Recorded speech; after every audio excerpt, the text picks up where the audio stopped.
ঠাকুরের রাতুল চরণে প্রণাম জানিয়ে, আরাধ্যা জগৎজননী বড় মায়ের রাতুল চরণে প্রণাম জানিয়ে, পরম পূজ্যপাদ বরদার চরণে প্রণাম জানিয়ে, পূজনীয় আচার্যদেবের চরণে প্রণাম জানিয়ে সকলকে আনন্দিত জয়গুরু বলে আলোচনা প্রসঙ্গে দ্বিতীয় খণ্ডে ৪ পৌষ ১৩৪৮ সাল শুক্রবার শ্রী ঠাকুর অতি প্রত্যুষে বিছানা থেকে উঠে দক্ষিণাস্যে হয়ে বাঁধের উপর একাকী দাঁড়িয়ে আছেন।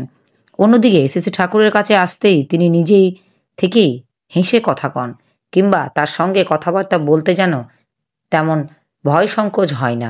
কিন্তু আজ এমন মৌন গম্ভীর বিরাট মূর্তি নিয়ে দাঁড়িয়ে আছেন দিগন্ত বিসারী প্রান্তের শেষ প্রান্তে, দিগলয়ের দূর বিন্দুতে, উদাস দৃষ্টি নিবদ্ধ করে, যে তার কাছে এগুতোই যেন সাহস হচ্ছে না। তিনি কাছে থেকে যেন কত দূরে, সীমার মাঝে থেকেও যেন অসীমে আত্মহারা, আমাদের ধরাছোঁয়ার নাগালের বাইরে।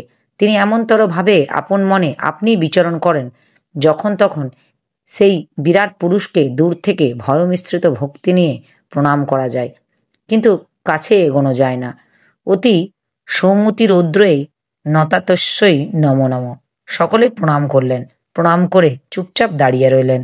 স্বচ্ছন্দ মনে জোরে নিঃশ্বাস নিতেও কেমন সংকোচ বোধ হচ্ছিল। স্তব্ধ, থমথমে, গুরুগম্ভীর আবহাওয়া।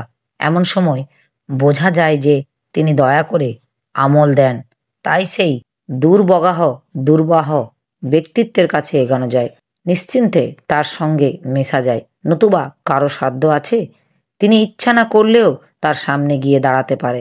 এইভাবে কিছু সময় কাটলো। পরে উত্তর দিকে মুখ করে শ্রী ঠাকুর সহজভাবে জিজ্ঞাসা করলেন, তোমরা কখন আসলে? উত্তর দেওয়া হলো, এই এখন। শ্রী ঠাকুর স্নেহকমল কণ্ঠে বললেন, চল ভিতর যেয়ে বসে গে। এই বলে শ্রী ঠাকুর অগ্রসর হলেন, আর সকলেই পিছু পিছু গেলেন। শ্রী ঠাকুর তাসুর ভিতরে ঢুকে বিছানায় উপবেশন করলেন। আবার সবাই চৌকির চারিপাশে ঘিরে মাটিতে বসলেন। শ্রী ঠাকুর হঠাৎ বললেন, দেখ, দুনিয়ার সবই কিন্তু চেতন, অচেতন কোথাও নেই কিছু। সবার সঙ্গেই তার আদান প্রদান চলে, ভাব বিনিময় চলে। আবার মাঝে মাঝে আমার মনে হয় সব যেন মানুষ, গুরু মানুষ, গাছ মানুষ, ঘাস মানুষ, চাঁদ মানুষ, সূর্য মানুষ, এমনি কত কি। কখনো আবার দেখি সবই যেন আমি, গাছ আমি, পোকা আমি, রাম আমি, শ্যাম আমি, এক আমি এতে হয়ে আছি। আমি আমার সঙ্গে এত কাণ্ড করছি। এই বড় বিচিত্র ব্যাপার। তাই যেন কখনো কারো ক্ষতি করতে চাই, আমার বড় হাসি পায়। ভাবি, পরমপিতা, এ তোমার কি খেলা? আমি নিজেরই ক্ষতি করতে চাই নিজে। কারো ক্ষতি করা মানে যে নিজেরই ক্ষতি করা, এটুকু বোঝে না। তত্ত্বদৃষ্টি বাদ দিলেও এ কথা খাটে। তোমার পরিবেশকে তুমি যদি ক্ষুণ্ণ করো, প্রতিক্রিয়া তারও তোমাকে ক্ষুণ্ণ করতে চেষ্টা করবে। আর তাও যদি না করে, তারা ক্ষুণ্ণ হলে আগের মতো জীবনীয় পোষণ জোগাতে পারবে না তোমাকে বা অন্যান্যকে। ফলে তোমারই যে ক্ষতি সব থেকে বেশি। তাই বলে দুষ্টু বুদ্ধি নিয়ে চলছে যারা, তাদের যে নিরস্ত করবে না তা কিন্তু নয়। সেখানে প্রতিরোধ না করাই দুর্বলতা। ওই দুর্বলতার অধর্মেরই নামান্তর। ধর্মের নামে কত যে অধর্ম প্রশ্রয় পাচ্ছে দুনিয়ায়, তার কি ঠিক আছে? শ্রী ঠাকুর গড়গড়ার নল টানতে টানতে হঠাৎ জিজ্ঞাসা করলেন, ধৈর্যটিকে দেখি না দু একদিন? ও ভালো আছে তো? ইন্দুদা, শুনেছি খুব সর্দি হয়েছে, তাই আসেন না। শ্রী ঠাকুর অমর ভাইয়ের দিকে চেয়ে ইঙ্গিত করতেই অমর ভাই গেলেন খবর নিতে। অমর ভাই খবর নিয়ে একটু পরে এসে বললেন, সর্দি আগের থেকে কম। শ্রী ঠাকুর, পেট ভালো আছে তো? বাহ্যে পরিষ্কার হয় তো? ওষুধ কি খাচ্ছে? আগের তুলনায় আনা কমিয়েছে? অমর ভাই, আমি তো অত খবর নিইনি। শ্রী ঠাকুর, ভালো করে শুনে আয় গিয়ে। যে কোনো কাজে যাস, মাথা খাটিয়ে সব দিকেরই খোঁজ খবর নিবি। একেই বলে অনুসন্ধিৎসা। এই অনুসন্ধিৎসা যদি থাকে, তাহলে দেখবি এক একটা দিন পেরিয়ে যাবে আর তোর জ্ঞানের পরিধি কত বেড়ে যাবে। আমি একটা শুধু ওকে বলছি না, আপনারা প্রত্যেককেই এদিকে খেয়াল রাখবেন। আর ছেলেপুলেরা যাতে অনুসন্ধিৎসা হয়ে ওঠে, সেদিকে লক্ষ্য রাখবেন। মানুষ যদি চৌকস না হয়, অনুসন্ধিৎসা না হয়, তীক্ষ্ণ বুদ্ধি সম্পন্ন না হয়, তবে তাদের নিয়ে গতানুগতিক কাজ চলতে পারে, কিন্তু বড় কাজ হওয়া মুশকিল। আজ রাষ্ট্রীয় স্বাধীনতার জন্য দেশের আন্দোলন চলছে। দেশকে স্বাধীন করে তুলতে যেমন হিম্মতের প্রয়োজন, একটা স্বাধীন রাষ্ট্রকে সুষ্ঠুভাবে পরিচালনা করতে গেলেও ততোধিক যোগ্যতার প্রয়োজন। সে শিক্ষা আমাদের কোথায়, যে শিক্ষা এই উপযুক্ততা এনে দেয়। তাই ব্যক্তিত্ব বেড়ে ওঠে যাতে, নেতৃত্বের ক্ষমতা গজিয়ে ওঠে যাতে, সমস্ত প্রতিকূল অবস্থাকে উপচয়ী করে তোলা চায় যাতে, এমন তোর শিক্ষার আমদানি করতে হবে। ধরো তুমি শিক্ষক, তোমার একটা ছাত্র আজ বাদে কাল হয়তো স্বাধীন ভারতে রাষ্ট্রদূত হয়ে যাবে আমেরিকায়। সে কাজ কিন্তু সোজা কাজ নয়, শুধু পুঁথি পড়া বিদ্যালয়ে কুলোবে না। অবস্থা ও পরিস্থিতি বুঝে তখন তাকে আমেরিকাকে ভারতের স্বার্থে নিয়ন্ত্রণ করতে হবে। এই যে করতে হবে, এতে শুধু নিজের কোলে ঝোল টানলেই চলবে না, তাতে বোঝাতে হবে যে এর ভেতর দিয়ে তাদের স্বার্থ কতখানি পরিপূরক হচ্ছে। আবার শুধু আশলাভ দেখলেই হবে না, দীর্ঘদৃষ্টি থাকা চাই। আকার ইঙ্গিতে মানুষের মনের কথা টের পাওয়া চাই। কূটনীতি যদি তার চরিত্রগত না হয়, তবে বেকুব ভালো মেনসেমিতে কিন্তু চলবে না। আবার সকলেই সব কাজ পারে না। প্রকৃতি ও বৈশিষ্ট্যের বুঝে প্রত্যেককে এমনভাবে পোষণ দিতে হয় যাতে প্রত্যেকেই তার মতো করে এক একটা দিকপাল হয়ে ওঠে। তোমার তাহলে কতখানি নজর থাকা চাই ভেবে দেখো। তোমার ছাত্রদের কেউ হয়তো হবে ঋত্বিক। ঋত্বিকের প্রধান কাজ যাজন। যে যেই নিয়েই থাক, তাকে তার ভিতর দিয়েই আদর্শের অন্তরাশি করে তুলতে, জীবনের পথে, যোগ্যতার পথে, আত্মনিয়ন্ত্রণের পথে বাড়িয়ে তুলতে হবে। দেশের অবস্থা এমনতর ও এমন অবস্থা হয় না, হবে না ইত্যাদি রকম থাকলে আর চলবে না। সে নিজেই যদি অন্যের অন্ধকারে কালো হয়ে যায়, তবে কাজ করবে কি? তার চেহারা, কর্ম, প্রতিটি পদক্ষেপে এমন ধরনের হবে যা দেখে প্রত্যেকেই সন্দীপ্ত হয়ে ওঠে, আর দীপ্তির প্রভা সবারই চোখে ফুটিয়ে দেবে। তবেই তো সে ঋত্বিক, তবেই তো সে পুরুষোত্তম পতাকাবাহী দেবকোটি সেনার মানুষ। তার প্রত্যয় এর স্পর্শে সমস্ত অন্ধকার, অবসাদ, বিষাদ যেন উষার আলোর পা ফেলবে। দেখতে দেখতে বিলীন হয়ে যাবে। একটা ছেলেকে যদি অতখানি করে তোলা লাগে, তাহলে তোমার কথার ওঠা লাগবে ভেবে দেখেছ? ফল কথা, তোমার সহজ চরিত্র যদি প্রতিটি মুহূর্তে আলোর চমক দিতে দিতে চলে, ইষ্টানুক উদ্দীপনা সঞ্চার করে, তবে তোমার প্রত্যেকটি ছাত্রই তোমার কাছ থেকে বৈশিষ্ট্য মাফিক অনুপ্রেরণা আহরণ করবে।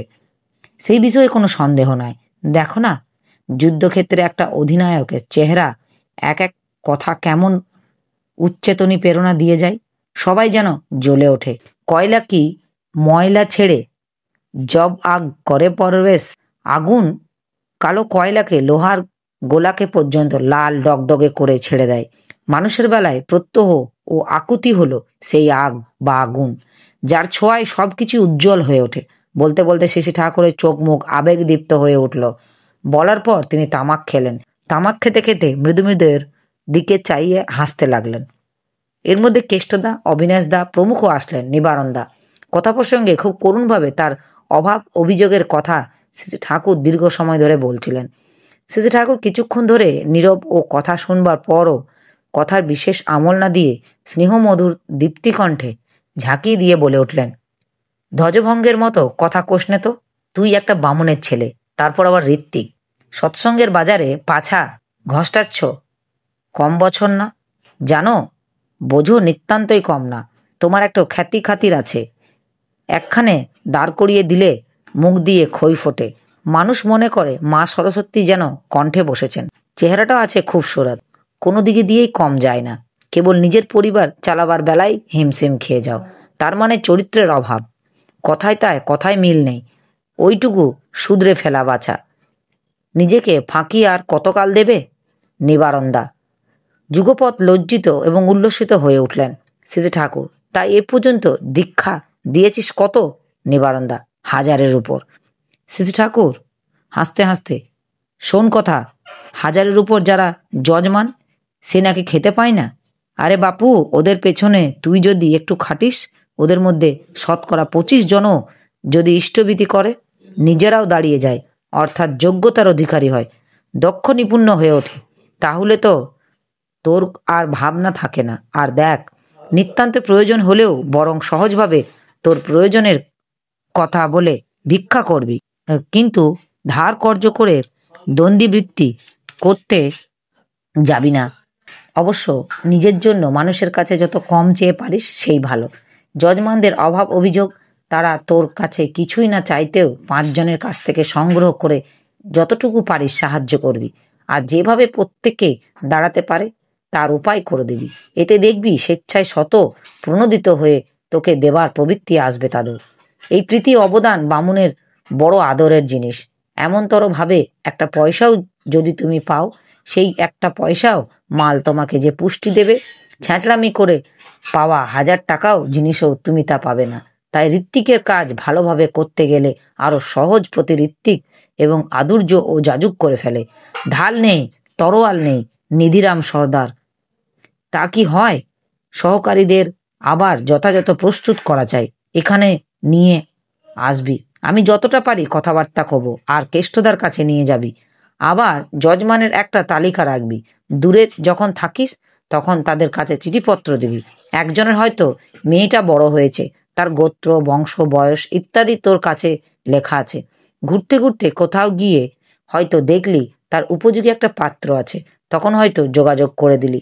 আর একজন হয়তো জিলা বোর্ড সভা একজনকে দিয়ে আরেকজনের কিছু ঠিকা কাজ জুটিয়ে দিলি। ঠিকাদারি যে পেল তাকে হয়তো বলে দিলি, দেখো বেশি লাভ খেতে যেও না, বরং এমনভাবে করা চাই যাতে লোকের খুব সুবিধা হয়।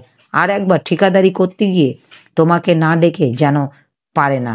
তেমনি কেউ হয়তো আছে রোগী, কেউ হয়তো আছে ডাক্তার, কেউ হয়তো আছে মক্কেল, কেউ হয়তো আছে উকিল। পরস্পরের মধ্যে যোগাযোগ করে দিয়ে প্রত্যেকেই সেবা দিতে হয়। তুমি জানো, কারোর হয়তো পুরোনো তেঁতুল খাওয়া দরকার। তুমি ঘুরে ঘুরে এক জায়গায় এক বাড়িতে গিয়ে খবর পেলে যে সেখানে পুরোনো তেঁতুল আছে, সেখানে থেকেই হয়তো কাউকে দিয়ে খানিকটা পুরোনো তেঁতুল ওর কাছে পাঠিয়ে দিলে। অপ্রত্যাশিতভাবে হঠাৎ এমন পেলে মানুষের কেমন মিষ্টি লাগে বলতো। আর শুধু যজমনের বলে কথা নয়, সৎসঙ্গের মধ্যেও ব্যাপকভাবে এটা চালিয়ে দেওয়া চাই। তোমাদের নিজেদের মধ্যে যতখানি পারো তা তো করবেই, এমনকি তোমাদের আওতায় বাইরে যারা, তাদেরও সাধ্য মতন সেবা দিতে ত্রুটি করবে না। তবে যাকে যে সেবা দাও তা সব সময় স্মরণ রেখো, ধর্মদানই শ্রেষ্ঠ দান। ইতিমধ্যেই কালিদাস মা কাজলকে কোলে করে এসে দাঁড়িয়েছেন। কাজল শ্রী ঠাকুরকে দেখে ঝাঁপিয়ে বিছানার উপর আসতে চায়। শ্রী ঠাকুর বাপাই সোনা, বাপাই সোনা বলে দূর থেকে আদর করলেন। কালিদাস মা, দেব বিছানায়? শ্রী ঠাকুর, এখন গোল করিস না, বিছানায় মুতে টুতে দেবে, এরা সবাই আছে, এদের সঙ্গে একটু বসে খেয়াড়ি ভাঙ্গি, নেশা তো করিসনি কোনোদিন? সবাই হেসে ফেললেন। কালিদাস মা হাসতে হাসতে কাজলকে কোলে করে অন্যদিকে গেলেন। জ্ঞান চৌধুরী মহাশয়ের বাড়িতে রস জাল দেওয়ার হচ্ছিল, সেখান থেকে একটা মিষ্টি মনোহর গন্ধ আসছিল ভুর ভুর করে। সেই গন্ধ কেবলই শুকতে ইচ্ছা করে। সেই গন্ধেরই মধ্যে মনোলোভা শ্রী ঠাকুরের সঙ্গ। তাই সঙ্গ সুখ একবার পেলে নিরন্তর তা আস্বাদন করতে ইচ্ছা করে। একটা একটা লোলুপ ত্রিপনা উদ্গীব্র হয়ে ওঠে। সবাই তাই জমে গেছেন, কারো আর উঠবার ইচ্ছাটি নেই। শ্রী ঠাকুর তার ভাব তন্ময়তা লক্ষ্য করে আপন মনে গিরি নির্ঝরের কলধারার মতো আনন্দে বলে চলেছেন। তো সত্তা থাকে, আর সত্তা থাকে বস্তুগত দুনিয়া। সত্তার ভিতরে থাকে বাঁচবার ইচ্ছা, উপভোগের ইচ্ছা, কর্মের ইচ্ছা। মানুষ দুনিয়াকে উপভোগ করে প্রবৃত্তির সাহায্যে, কিন্তু একবার যদি প্রবৃত্তি কবলে পড়ে যায় তাহলে কিন্তু আর কোনো উপভোগ থাকে না। উপভোগের জন্য দরকার হয় আধিপত্য। আমরা ঈশ্বরের বাচ্চা, তিনি আধিপত্যময়, ভিতর বাইর সর্বত্র, তাই তিনি আনন্দময়। আমরাও তেমনি সর্বতোমুখী আধিপত্যের পথে যতখানি এগিয়ে যাব ততখানি উপভোগ সমৃদ্ধ জীবনের অধিকারী হব। এর জন্য দরকার আদর্শ গ্রহণ, তাতে অনুরাগ, যার মধ্যে পড়তে পড়তে সব সজান রয়েছে, যাকে দেখে সব পাওয়ার পথ চলতে পারি, তিনি হলেন আদর্শ। এই আদর্শ না থাকলে মানুষের অভিজ্ঞতা হয় না, প্রবৃত্তি তাকে পরিচালনা করে। প্রবৃত্তি থেকে আলাদা করে সে নিজেকে ভাবতে পারে না। পোষা কুত্তা যদি রসগোল্লা দেখে তবে আর খাওয়ার ইচ্ছা হলেও প্রভুর দিকে চেয়ে থাকে। যার প্রভু নেই সে রসগোল্লা দেখা মাত্রই তাতে মুখ দেয়, পরে ডান্ডা খায়, তখনকার মতো বোঝে, আবার ভোলে, আবার খায়, আবার আঘাত পায়, সারা জীবন এমনি চলে। আদর্শ থাকা সত্ত্বেও প্রবৃত্তি অনেক সময় পর্দার মতো মাঝখানে এসে দাঁড়ায়। আদর্শ চোখের সামনে তখন থাকে না, মানুষ এমনভাবে বিশ্বাসঘাতকতা হয়ে দাঁড়ায়। তাই সব ছাপানো টান না থাকলে হবে না। তাই বলে আমি বলছি না যে প্রবৃত্তি থাকে না তাদের পূর্ণ সুস্থ তেজ থাকা চাই, যেমন দুঃখ হয়ে, নচেত মানুষ তো অমানুষ হয়ে যাবে। আর একটা জিনিস হয়, মানুষ অনেক সময় ভুল করে হঠাৎ হয়তো একটা প্রতিজ্ঞা করে বসে, হিন্নামন্যতার দরুন তার কিছুতেই ছাড়তে পারে না, ফলে জীবন বৃদ্ধিকে আলিঙ্গন করতে পারে না। এটা কিন্তু ভালো না। প্রতিশ্রুতি হবে আদর্শ বা আদর্শ প্রতীকের প্রতি, তার পরিপূরণের জন্য, নচেত সে প্রতিশ্রুতির মূল্য কি? শাস্ত্রে দেশ স্বাধীন না হওয়া পর্যন্ত পৈতে গলায় দেবেন না বলে গলার পৈতে খুলে হাতে পড়ালেন।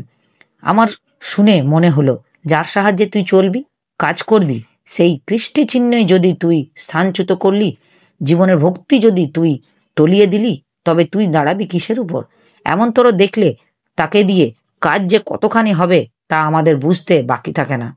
চাণক্যের জীবনে চাণক্যের জীবনে কিন্তু এমন তোর প্রতিজ্ঞা দেখতে পাবে না, যা কৃষ্টির অবদলিত করেছে। কারণ কৃষ্টি মানেই হলো আদর্শে কর্ষিত হওয়া, যা কিনা অবুদ্ধয়ের একমাত্র অমৃত উৎস।